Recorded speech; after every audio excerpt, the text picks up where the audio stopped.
नमस्कार, मैं हूं शशि राहुल वर्मा और आप देख रहे हैं सुदर्शन न्यूज। बात करते हैं बीजेपी की। होके मजबूर, यानी कि मजबूरी में कहीं ना कहीं कुछ ना कुछ इस तरह से बातें सामने आ रही हैं बीजेपी में कि लोग मजबूर हो रहे हैं, या तो पार्टी से वो दूर चले जा रहे हैं या फिर पार्टी की बात को मजबूरी में मान रहे हैं। नाराजगी चाहे लालकृष्ण आडवाणी की हो, चाहे जसवंत सिंह की हो, चाहे सुषमा स्वराज भी नाराज हो बीजेपी के कुछ फैसले से। इस बार हम चर्चा करेंगे, लेकिन उससे पहले नजर डालते हैं इस रिपोर्ट पर। तेरी दुनिया से होके मजबूर चला मैं बहुत दूर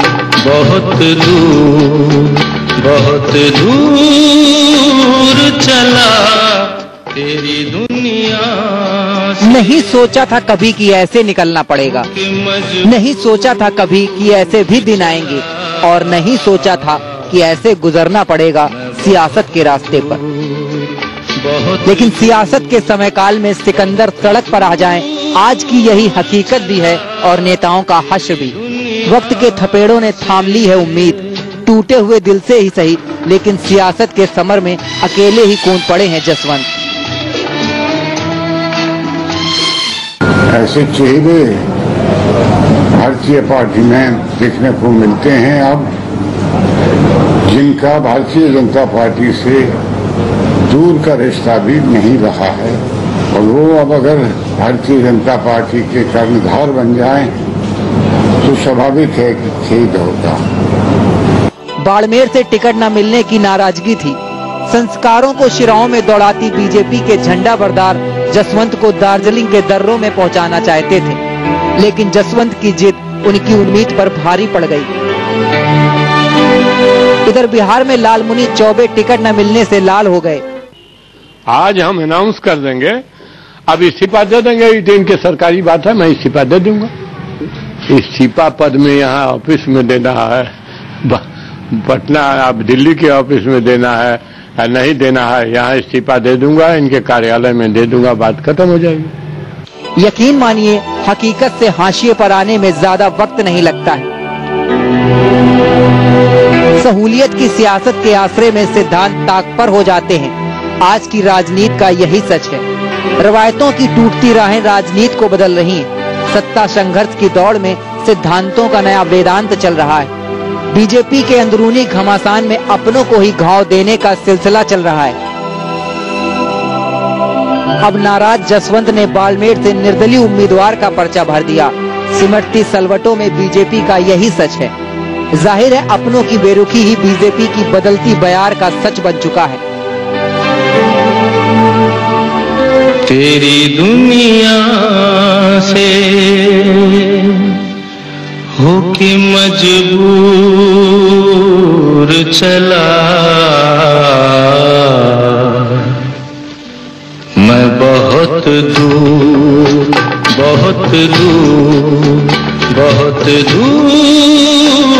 चला।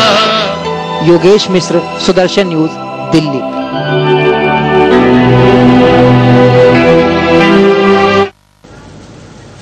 जसवंत सिंह को टिकट न देना ये बीजेपी की जिद थी, या जसवंत सिंह का निर्दलीय लड़ना ये जसवंत सिंह की जिद थी? जिद चाहे जिसकी भी हो, लेकिन खामियाजा भुगतना पड़ रहा है दोनों को ही। बीजेपी को अपना अलग नुकसान हो सकता है और जसवंत सिंह को अपना अलग नुकसान हो सकता है। हालांकि इस पर साफ साफ कुछ नहीं कहा जा सकता जब तक कि चुनाव ना हो। लेकिन जिस तरह से बीजेपी में उतार चढ़ाव देखने को मिल रहे हैं, बात हम करें नरेंद्र मोदी के चुनाव प्रचार समिति के अध्यक्ष बनने से लेकर के अब तक, सिलसिला लगातार थमने का नाम नहीं ले रहा। ऐसा लगता है कि आंधी आई लेकिन वो शांत हो गई, लेकिन कुछ ही पल में वो आंधी फिर से तूफान का रूप लेने में पीछे नहीं हटती। टिकट के बंटवारे शुरू हुए तो उसमें भी नाराजगी सामने आने लगी। लालकृष्ण आडवाणी नाराज हुए, मुरली मनोहर जोशी भी नाराज हुए। जसवंत सिंह की बात करें तो वो भी नाराज हुए और निर्दलीय चुनाव लड़ने की घोषणा कर दी, नामांकन भी अपना भर दिया। बात करें हरेन पाठक की तो वो भी नाराज हुए। आखिर बीजेपी में चल क्या रहा है, इस पर हम चर्चा करेंगे। हमारे साथ बीजेपी के नेता प्रवीण जी हैं, प्रवीण कपूर हमारे साथ मौजूद हैं, उनसे बातचीत करेंगे। प्रवीण जी, बहुत बहुत स्वागत है आपका। प्रवीण जी, सवाल सबसे पहला और सीधा कि क्या कहें इसको, बीजेपी की जिद कहें या जसवंत की जिद कहें? देखिए, जिद शब्द यहाँ इस्तेमाल करना ठीक नहीं होगा। बीजेपी के नेतृत्व की बिल्कुल कोई जिद नहीं है। बीजेपी उनको टिकट देती, अवश्य देती, मगर बहुत सारे मूल्यांकन होते हैं। पार्टी नेतृत्व बहुत सारी चीजों का मूल्यांकन करता है और निश्चित तौर में इस चुनाव में हम एक एक सीट जीतने की ओर अग्रसर हैं। ऐसे में पार्टी के बहुत सारे नए क्राइटेरियाज हैं, तो ऐसे में किसी भी व्यक्ति का इस तरह इस हद तक नाराज हो जाना ये मुनासिब नहीं है। जी बिल्कुल, ये आप कह रहे हैं कि मुनासिब नहीं है, लेकिन इसमें सवाल ये खड़ा होता है कि आखिर क्यों जब आडवाणी नाराज होते हैं तो उनको मना लिया जाता है? क्या ये पार्टी की मजबूरी है आडवाणी को मनाना? लेकिन जब जसवंत सिंह नाराज होते हैं तो उनको मनाया नहीं जाता। इस पर हम चर्चा करेंगे। हमारे साथ दिलीप कुमार जुड़ चुके हैं, पॉलिटिकल एक्सपर्ट हैं, उनसे बातचीत करेंगे। दिलीप जी, बहुत बहुत स्वागत है आपका। जी धन्यवाद। दिलीप जी, जिस तरह से इस समय बीजेपी में बागी सुर तेज हो रहे हैं, क्या कहेंगे? बीजेपी मान चुकी है, उसकी जीत हो चुकी है, या जो और लोग हैं वो अपनी अनदेखी महसूस कर रहे हैं? लोकसभा चुनाव नजदीक है, क्या कहेंगे इस पर आप? जी देखिए, ये बात तो तय है कि बीजेपी अपने विचारधाराओं को कहीं न कहीं मुझे लगता है एक पत्रकार होने के नाते, पॉलिटिकल एक्सपर्ट होने के नाते, कि अपने विचारधाराओं को कहीं दरकिनार करते हुए जो आगे बढ़ रही है। क्योंकि जो जसवंत सिंह ने भी कहा, जैसे कि बीजेपी और नए बीजेपी, जो मुझे बीजेपी को बचाने का कवायद शुरू करना है, उधर आपने हरिन पाठक को देखा, तो कहीं न कहीं पुराने लोगों को, या इधर मुरली मनोहर जोशी को देखा, कहीं न कहीं साफ इंडिकेशन भी मुझे लग रहा है ऐसे कि आरएसएस की तरफ से कुछ ऐसा है कि जो पुराने लोग हैं, जिन्होंने इतने दिनों तक राजनीति में रहे हैं, और उन लोगों को कहीं न कहीं आगे किया जाए। लाल कृष्ण आडवाणी के पीछे ये इनकी मजबूरी है कि लाल कृष्ण आडवाणी की जो सहयोगी दल है उनमें उनकी पैठ बहुत अच्छी है जी, तो उनको साथ में लेकर के चलना इनकी मजबूरी हो सकती है। लेकिन कहीं न कहीं आडवाणी की भी, जो अभी कुछ दिन पहले नाराज हुए, नैतिक रूप से उनकी भी हार हुई थी, और उनके दो पसंदीदा जो टिकट थे वो टिकट उनको नहीं मिला। हरिन पाठक, आपको पता होगा कि आडवाणी के कितने क्लोज है, उनको टिकट नहीं दिया गया, परेश रावल को दे दिया गया टिकट वहाँ। बिल्कुल, तो ये ध्यान में रखना होगा। और दूसरी तरफ जो आइडियोलॉजी की बात हमारे मित्र कह रहे थे, पार्टी में बहुत सारी चीजें देखी जाती है, वो बता, ये शायद वो जरूर पार्टी विशेष पे बात कर रहे होंगे, क्योंकि उनकी अपनी पार्टी है, उनका डिफेंड करना काम है। लेकिन बीजेपी में सब कुछ ठीक ठाक नहीं है, जीतने के लिए कुछ भी ये लोग कर रहे हैं। आपको ध्यान रखना होगा, श्री राम सेना के अध्यक्ष का वहाँ के बीजेपी यूनिट द्वारा मिलना, फिर मनोहर पर्रिकर के शिकायत करने के बाद फिर उनको बाहर निकाल देना, जी इस तरीके से और भी बहुत सारे हैं, जैसे मल्लू को, श्री राम मल्लू को सुषमा स्वराज के विरोध के बाद भी शामिल करना। तो जीतने के लिए हर हालत में इस समय कहीं ऐसा न हो कि बीजेपी की जो मूल विचारधारा है वहीं छिप जाए, इस बात का डर बना हुआ है। तो बीजेपी एक विचारधारा की पार्टी है, और विचारधारा कहीं न कहीं से जीतने के लिए, जैसे अभी जसवंत सिंह वाला जो सीट है जिसके बारे में बात हो रही है, वहाँ जिस कर्नल जी को दिया गया हो, कांग्रेस से 2-3 महीने पहले आए थे। बिल्कुल, कांग्रेस से पहले आए थे, वहाँ लोग उनका विरोध कर रहे हैं। इस पर हम सवाल करेंगे प्रवीण जी से। प्रवीण जी, जिस तरह से दिलीप जी कह रहे हैं कि जो विचारधारा है वो कहीं ना कहीं दरकिनार करती चली जा रही है, ये तो जग जाहिर है कि बीजेपी में कुछ तो गलत हो रहा है, कुछ तो गड़बड़ है, कुछ तो ठीक नहीं है। ऐसा कुछ नहीं है। आज अभी जब मैं इस चैनल में आ रहा था, तभी मैंने फोन पर एक अपडेट में देखा कि माननीय मोहन भागवत जी ने भी आज एक बयान दिया है कि परिवर्तन एक अपरिवर्तनीय सत्य है। परिवर्तन हमेशा आता है पार्टी में। आप मुझे एक बात बताएं, आज हम लगभग 400 सीटों पर चुनाव लड़ रहे हैं। हमारे से नाराज कितने पुराने नेता हैं? 3, 4, 5। अगर आप एक बात माने कि अगर हमने 1% केसेस में 400 का 4 हुआ 1% केसों में अगर सीट परिवर्तन हो रहा है, या कहीं नेतृत्व की कोई मजबूरी है, बहुत से कारण होते हैं। फिर वो मजबूरी राजनाथ सिंह के लिए क्यों नहीं, वो मजबूरी मोदी के लिए क्यों नहीं, वो मजबूरी और लोगों के लिए? आप देखें, राजनाथ जी के लिए वो मजबूरी कितनी चली। लालजी टंडन जी को आखिर नेतृत्व ने कितना पहले कन्विंस किया, तब टिकट अनाउंस किया। सवाल जब लालजी टंडन जी ने कह दिया, एक व्यक्ति के लिए सीट पे लोगों को कन्विंस किया जा रहा है, लेकिन वही दूसरे व्यक्ति के लिए कन्विंस किया जा रहा है। हमारे साथ कांग्रेस की नेता सत्याबेन भी जुड़ चुकी है, उनसे बातचीत करते हैं। सत्याबेन जी, बहुत बहुत स्वागत है आपका। धन्यवाद जी। जिस तरह से इस समय बीजेपी में लगातार हमेशा बात होती है कि विचारधारा उनकी एक है, लेकिन क्या लगता है कि विचारधारा को दरकिनार किया जा रहा है जैसे जैसे लोकसभा चुनाव नजदीक आ रहे हैं? देखिए ऐसा है, विचारधारा के बारे में तो ये नेताओं ने भी कह दिया कि भाई विचारधारा की तो कोई बात ही नहीं है। पुराना सारे पैरामीटर्स खत्म हो चुके हैं। अब ये केवल और केवल एक आदमी के प्रति पूरा इनका पार्टी भी मोदी, भगवान भी मोदी, सब कुछ मोदी है, इसके सिवाय और कुछ भी नहीं है। तो बड़े बड़े नेता चाहे वो अडवाणी जी हों, मुरली मनोहर जोशी हो, कितना इनको जलील किया जा रहा है। और जसवंत सिंह जी देखिए, और दुखी सभी है, चाहे सुषमा स्वराज हो चाहे कोई और हो, लेकिन बोलता कोई भी नहीं है। तो इनके यहाँ विचारधारा नाम की तो चीज खत्म हो गई है। आदरणीय बहन जी से मेरा निवेदन है, सादर प्रणाम के साथ, आप विचारधारा की बात कर रही है, वो पार्टी विचारधारा की बात कर रही है जो सोनिया, राहुल, इंदिरा जी, नेहरू जी ना जाने किस किस की स्तुति गान करती है। जिस पार्टी में स्थिति इतनी खराब होती है कि घर के बेटे की मृत्यु के कुछ दिन बाद एक बहू को घर से निकाल दिया जाता है। मैं संजय गांधी जी की विडो मेनका गांधी जी की बात कर रहा हूं, आप विचारधारा की बात कर रहे हैं।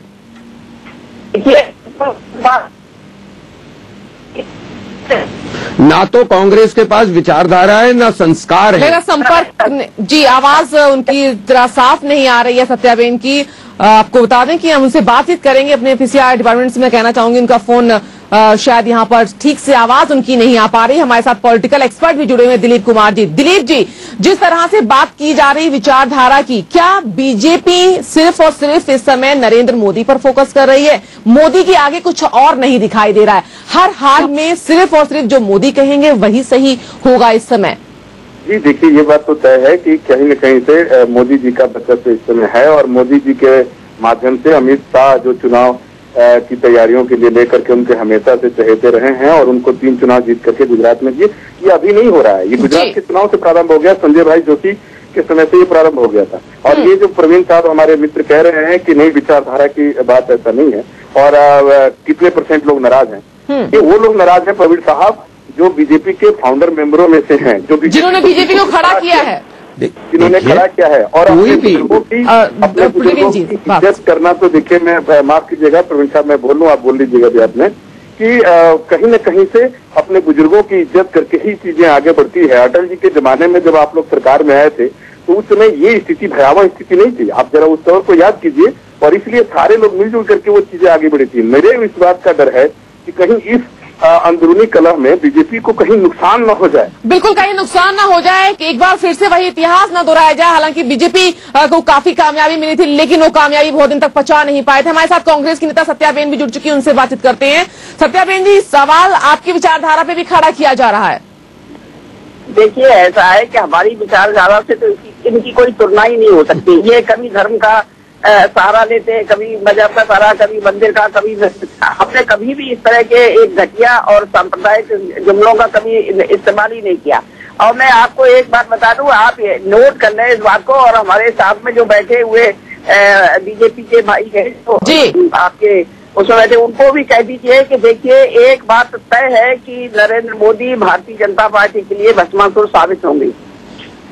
जी, भस्मासुर साबित तो होंगे, क्या कहेंगे प्रवीण जी? देखिए, सवाल यहाँ पर ये नहीं है कि बीजेपी ने कुछ लोगों को दरकिनार किया है। सवाल यहाँ पर ये है कि जो व्यक्ति बीजेपी में तब से जुड़ा हुआ है जब से उसकी शुरुआत हुई है, या कह लें कि एक जब कुछ भी नहीं थी बीजेपी तब से जुड़ा हुआ है वो व्यक्ति। अगर लालकृष्ण आडवाणी की बात करें तो उनको मनाया जाता है, क्या इसको मजबूरी माने? जसवंत सिंह को अगर नहीं मनाते तो बीजेपी को कोई खास फर्क नहीं पड़ता। ये भी कहीं ना कहीं विचारधारा है जो जनता के सामने समय संदेश जा रहा है। प्रवीण जी, ऐसा नहीं है, इनकी विचारधारा कुछ भी नहीं, ये दिखावा कर रहे हैं। अडवाणी जी ने 2 थे पहले, आप सुन लीजिए, 2 पार्लियामेंट के मेंबर थे इनके। अब 2 के बाद आज की स्थिति तक अगर पहुंचाने वाला कोई एक व्यक्ति है तो केवल लालकृष्ण आडवाणी। तो अब आप लालकृष्ण आडवाणी जी को अगर हम आपसे कहें कि लालकृष्ण आडवाणी जी प्रधानमंत्री होंगे तो कांग्रेस उसे सपोर्ट करेगी क्या? नहीं, देखिए, सच कहने में क्या है, आप ये कह दीजिए ना कि कांग्रेस सपोर्ट करेगी लालकृष्ण आडवाणी जी को अगर कोई भी पार्टी लाएगी तो। नहीं, हम तो सपोर्ट करेंगे। आप कैसी बात कर रहे हैं? क्या विचारधारा की बात? कांग्रेस विचारधारा की बात करती है, एक व्यक्तिवादी पार्टी। प्रवीण जी, बात पूरी करें जी। यूपीए 3 बनेगी, आप चिंता मत करिए। जी ये तो आने वाला वक्त बताएगा सत्याबेन जी, इस पर हम चर्चा नहीं कर रहे हैं कि यूपीए 3 बनेगी या बीजेपी सरकार में आएगी। हम बात कर रहे हैं जिस तरह से बीजेपी में बागी तेवर दिखाई दे रहे हैं, कहीं ना कहीं कांग्रेस में भी है। जब लोकसभा चुनाव नजदीक आते हैं तो सभी पार्टियों में ये सारी चीजें सामने आती हैं। करना शुरू हो जाए इनका। जी हमारे साथ पॉलिटिकल एक्सपर्ट दिलीप जी जुड़े हुए हैं। दिलीप जी क्या कहेंगे कि जैसे मैंने सवाल किया था कि मोदी पर पूरा फोकस किया जा रहा है, आज जसवंत सिंह ने साफ साफ किया कि वो कहीं ना कहीं राजनाथ सिंह से आहत हैं, वसुंधरा राजे से आहत हैं, उन दोनों ने टिकट काटा है। बिल्कुल ये हताशा है।